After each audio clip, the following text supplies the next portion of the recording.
Baik,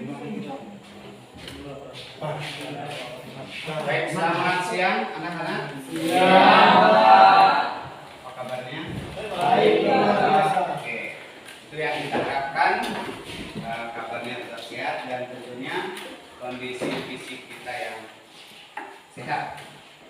Iya. Bisa pernah atau tidak? Yes. Baik teman-teman, kita satu dulu. Ya, Bapak, ini telah mau memulaikan mata pelajaran pada hari ini. Semoga mata pelajaran pada hari ini dapat berkah bagi kami. Ya Tuhan, semoga Engkau bisa mengajari kami tentang apa yang menjadi kewajiban guru-guru pada Bapak yang sudah disediakan. Semoga kami menjawab soal-soal yang benar ya Tuhan. Semoga kami dapat memberikan apa yang Kau berikan. Bila dalam Kristus berikan Tuhan. Amin. Terima kasih.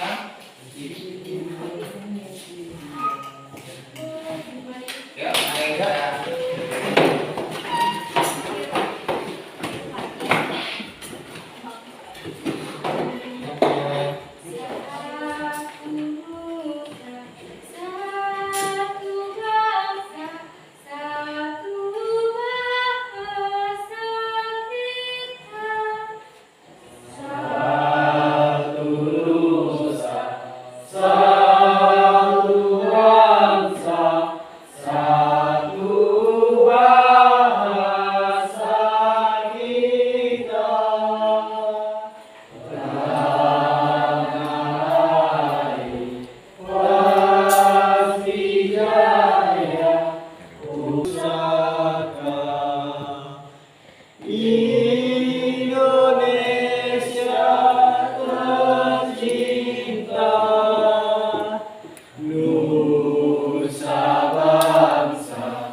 Oke, silakan di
ada yang bersedia? Satu orang 3.1.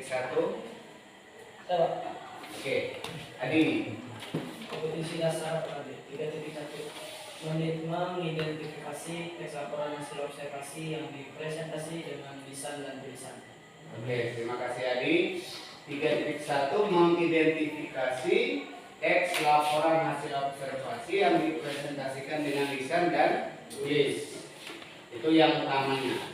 Kita berpatokan dari Adi. Kemudian untuk indikator pencapaian kompetensi di depannya apa ini? Siapa namanya? Risma. Wisma. Oh iya, Silakan. Indikator pencapaian kompetisi atau IPK 3.1.1 mengidentifikasi struktur teks laporan hasil observasi. 3.1.2 mengidentifikasi ciri kebahasaan dalam teks laporan hasil observasi. Oke, terima kasih. Jadi ada dua yang harus kita capai. Pertama adalah struktur, yang kedua adalah ciri kebahasaan. Nah, itu dua hal itu yang perlu kita dapatkan atau kita capai pada hari ini, pembelajaran hari ini. Nah, tujuannya ada dua juga. Tujuan ini berasal dari IPK tadi. Glory? Tujuan pembelajaran. Setelah mengikuti kegiatan pembelajaran ini, maka peserta didik mampu: pertama, mengidentifikasi struktur teks laporan hasil observasi. Yang kedua, mengidentifikasi ciri-ciri kebahasaan dalam teks laporan hasil observasi. Oke, terima kasih Glory. Perhatikan baik-baik. Tujuan pembelajaran kita pada hari ini terkait dengan materi pembelajaran adalah yang pertama, setelah mengikuti kegiatan pembelajaran ini, maka peserta didik mampu.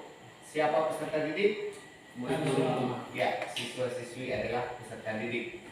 Kemudian yang mau kita capai tadi yang pertama adalah mengidentifikasi struktur teks laporan hasil observasi.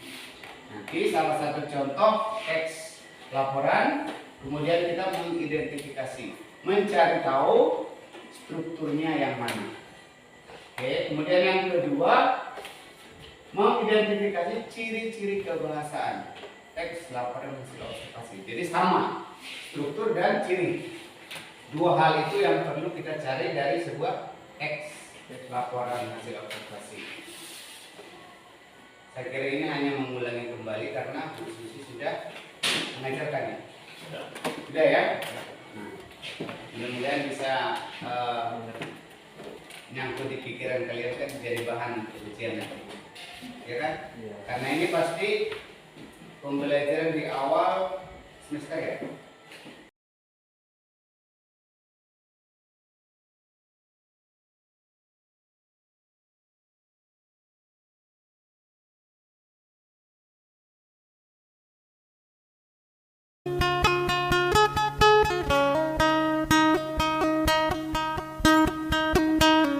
Silakan memilih. Jadi anggotanya silakan memilih. 5 orang. 5 orang satu kelompok. Silakan 5 orang satu kelompok. Langsung.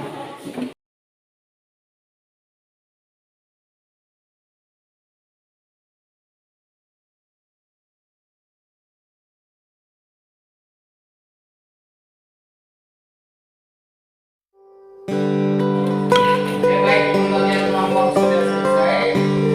Bapak akan membagikan teks yang menyampaikan sesuatu yang asing. Karena rumah Betang adalah rumah khas dari Kalimantan, bukan dari Papua atau bukan dari NTT ya. Oke.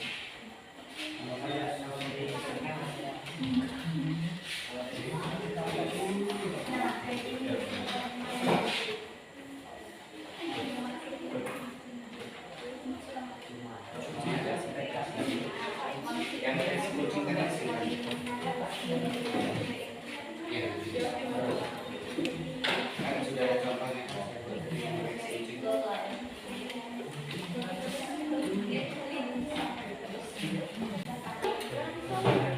Oke, baik, setelah menerima teks laporan hasil observasi, jangan dulu dikerjakan, perhatikan dulu penjelasannya ya, supaya tidak salah mengerjakannya. Perhatikan dulu baik-baik. Teks laporan hasil observasi ya, merupakan teks yang berfungsi untuk memberikan informasi mengenai suatu objek atau situasi setelah diadakannya investigasi atau penelitian secara sistematis. Sistematis berarti terstruktur, tersusun, tersistematis. Nah, itu namanya sistematis. Sesuai dengan aturan, sesuai dengan rencana. Itu tersusun. Oke. Lalu bagaimana menginvestigasinya? Ini bukan polisi, bukan intel, ya. Kalau intel kan harus menginvestigasi, mencari tahu dengan berbagai macam pertanyaan. Apa yang harus ditemukan?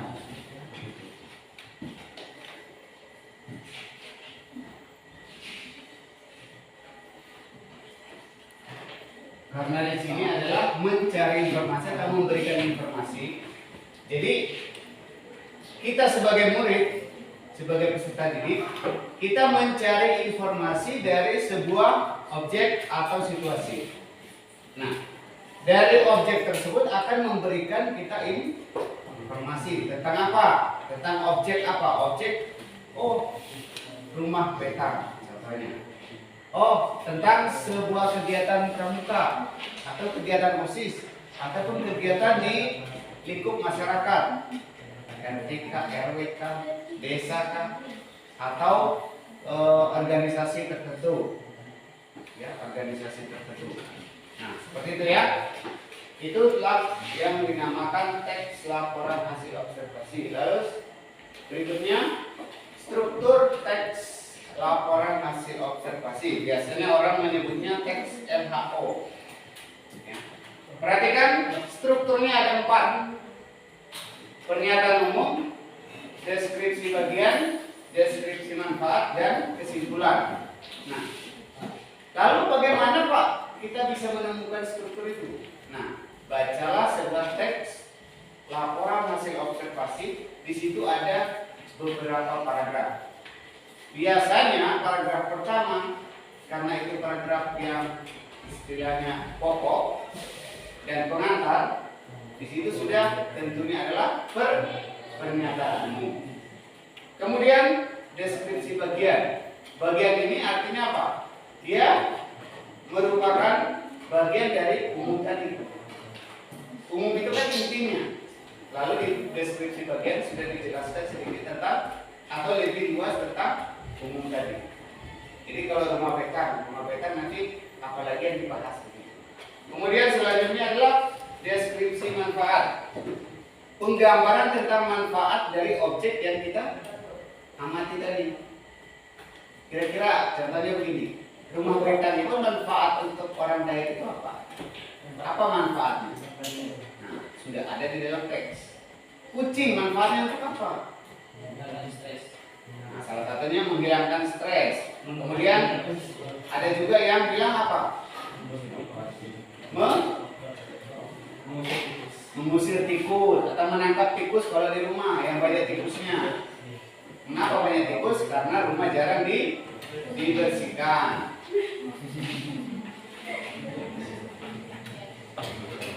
Jadi kalau orang pelihara kucing di rumah itu pasti ada tikusnya. Ada rupanya di atas plafon di dalam, ya kan? Karena kucing tidak bisa masuk ke dalam plafon, semua tertutup. Hanya kucing yang hanya tikus yang bisa masuk karena melalui lubang kecil. Kalau kucing kan badannya besar, mungkin dia masuk. Nah itu. Oke. Kemudian yang keempat adalah kesimpulannya. Kesimpulannya itu biasanya di 2 paragraf terakhir. Ya. Kesimpulannya itu biasanya terletak di 2 paragraf terakhir atau paragraf yang paling terakhir. Itu ya, bagaimana caranya supaya bisa menemukan strukturnya. Selanjutnya adalah ciri kebahasannya.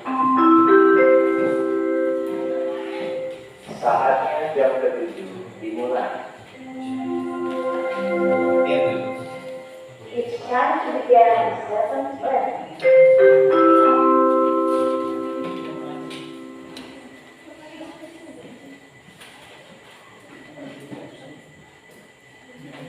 Oke, selanjutnya adalah ciri kebahasan. Nah, di sini Bapak hanya memunculkan 3. Seharusnya ada konjungsi. Di sini Bapak hanya memunculkan 3 supaya memudahkan kalian untuk mencarinya. Kalau terlalu banyak ciri kebahasannya nanti membutuhkan waktu yang cukup banyak. Oke, perhatikan di sini ada ciri kebahasan yang ketiga. Yang pertama adalah kata nomina. Tahu kata nomina? Ditambah juga Kata yang berkaitan dengan jumlah ataupun kalau di bilangan-bilangan dan yang sebagainya ada sebutan-sebutan beberapa kota atau beberapa diam begitu ya. Kemudian kata verba. Tahu verba?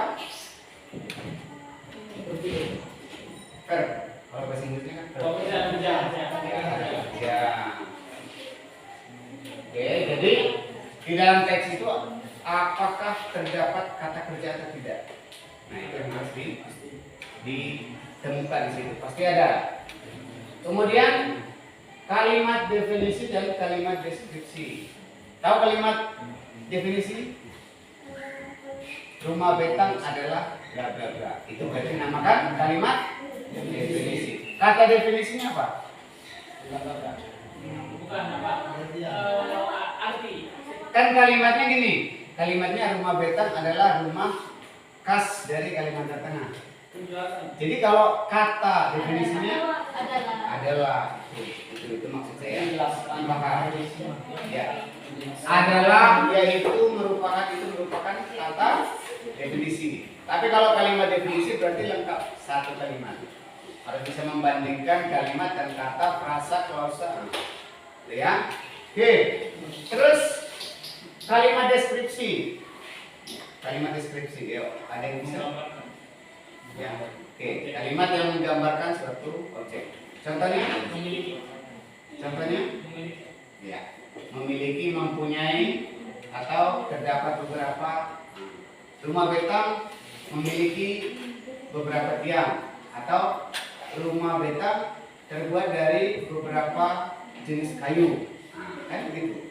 Rumah betang memiliki tangga, memiliki satu tangga yang terdiri, memiliki satu pintu, atau memiliki dua pintu dan lain sebagainya. Nah, itu ya. Oke. Sampai di sini ada pertanyaan? ada pertanyaan. Sampai di sini ada pertanyaan tidak? Jelas tidak ya? Oke, tidak ada. Antara struktur dan ciri kebahasan kira-kira sudah atau tidak? Teksnya sudah ada. Tugasmu sekarang adalah mencari struktur dan ciri kebahasan. Itu ya, dua.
Silakan tanpa depan presentasikan hasil diskusinya, dan silakan juga nanti kelompok 1 dan kelompok 3 untuk mengajukan pertanyaan atau memberikan sanggahan atau tanggapan dan lain sebagainya. Oke, mari kita saksikan kelompok 2.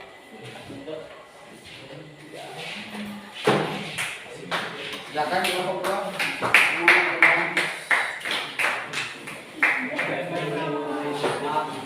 Oke, untuk kelompok lain kita mengamati dan melihat bagaimana hasil presentasi mereka. Baik, selamat pagi teman-teman guru. Pada siang ini kami akan mempresentasikan hasil laporan kami.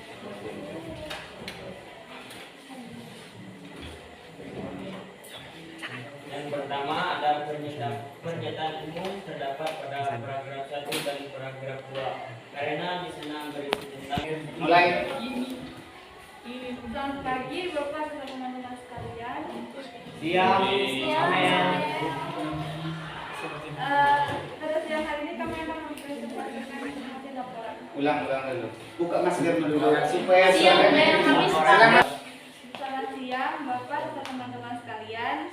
siang. Pada siang hari ini kami akan mempresentasikan hasil teks laporan observasi yang berjudul Rumah Peta. Baik, yang pertama pernyataan umum ada di paragraf 1 dan paragraf 2. Karena di sana berisi tentang gambaran umum mengenai rumah peta. Jika teman-teman ingin membuktikan teksnya, terdapat pada paragraf 1 dan paragraf 2. Yang kedua, deskripsi bagian terdapat di paragraf 4 yang berisi penjelasan spesifik mengenai bagian-bagian betang. Jika teman-teman sekalian ingin membuktikan teksnya, terdapat pada paragraf 4. Yang ketiga, deskripsi manfaat terdapat pada paragraf yang kelima dan ketujuh. Lanjut, ciri-ciri kebangsaan. Rumah adat Betang merupakan salah satu rumah khas Kalimantan Tengah yang tepatnya di Kalimantan. Yang tepatnya di Kalimantan Tengah.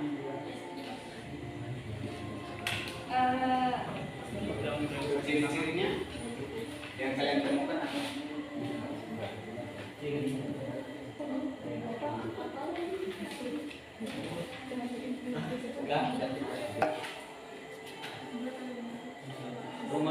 Rumah Betang terbuat dari kayu yang kuat dan tergolong tahan lama, tidak mudah rapuh, yaitu kayu ini. Ya, terima kasih untuk kelompok 2 yang sudah mempresentasikan. Apakah ada tanggapan ataupun saran? Silakan kelompok 3. Tidak ada. Tidak ada. Kelompok 1? Oke, tidak ada. Berarti kelompok 2 sudah sempurna hasil diskusi mereka. Oke, itu saja. Kita berikan tepuk tangan untuk kelompok 2. Silakan kembali ke posisinya. Baik, terima kasih. Berhubung karena presentasinya sudah selesai, kita sangat berterima kasih untuk kelompok yang sudah presentasi, menyampaikan hasil diskusi mereka. Untuk selanjutnya saya minta salah satu menyampaikan simpulan terkait dengan presentasi kita pada hari ini yang baru saja dipresentasikan oleh teman-teman. Silakan disimpulkan. Kemudian Oke, terima kasih. Jadi untuk kesimpulan dari kerja kelompok kita pada hari ini adalah kita bisa bekerjasama dengan baik. Ternyata kita juga aktif untuk saling bertanya dan menjawab. Di sini kan kita masing-masing belajar untuk Oke. kita juga belajar untuk mengidentifikasi pertanyaan umum, definisi bagian, dan seterusnya. Kita juga lebih paham tentang apa itu ciri bahasaan, konstruksi, dan membuatnya dan mencarinya di sebuah teks yang sudah disiapkan. Sekian yang bisa saya infokan. Ya, terima kasih kalian.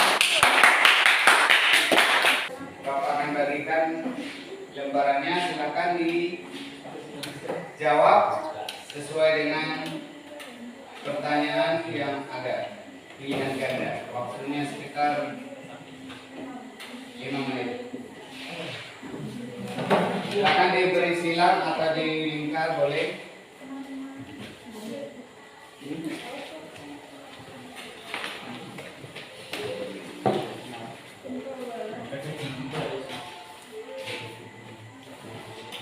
Oke, sebelum mengerjakan posisi tempat dulunya boleh dikembalikan seperti semula karena berhubung ini evaluasi mandiri jadi harus dikerjakan secara mandiri.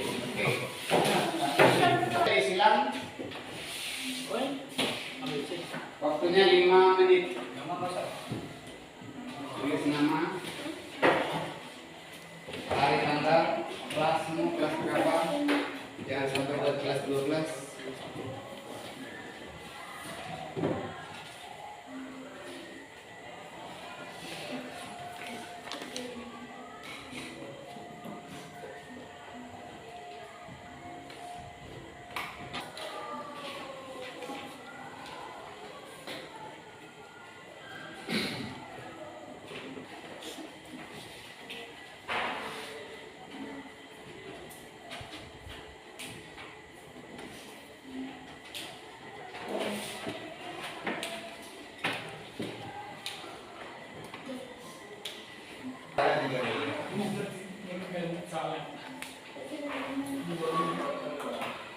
Ini pakai digital 5 peta. Ini. Kan salah satu orang mengumpulkannya, satu orang saja berdiri untuk mengumpulkan.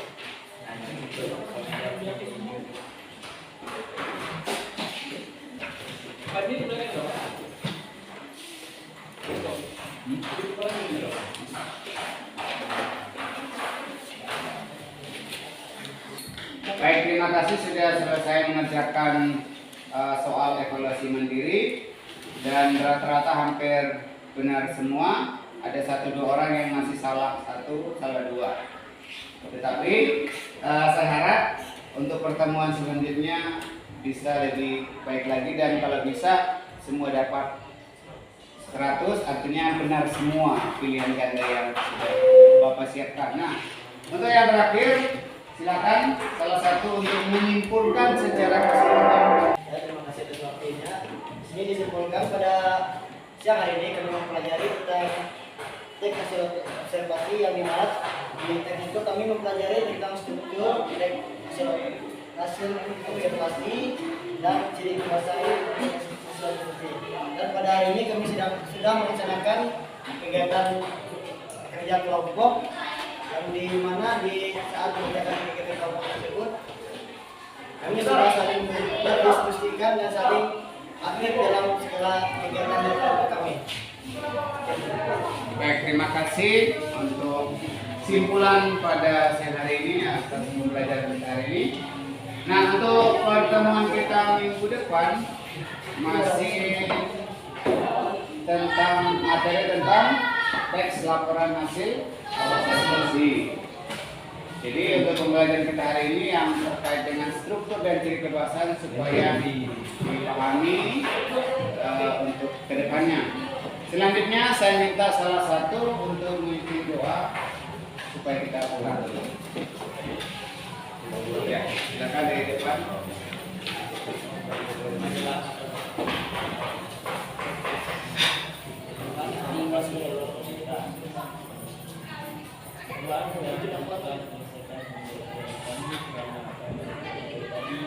dapat berdoa dan berdoa menjadi Tuhan sebentar lagi kami berjuang dan berjuang bersungguh dan menjaga kami dalam perjalanan kami terima kasih. Kami dalam perjalanan kami Kristus Tuhan kami. Baik, terima kasih. Sampai di sini saja pertemuan kita pada hari ini. Apabila ada kekurangan dan kelebihan silakan disempurnakan secara pribadi atau masing-masing. Selamat siang. Siap.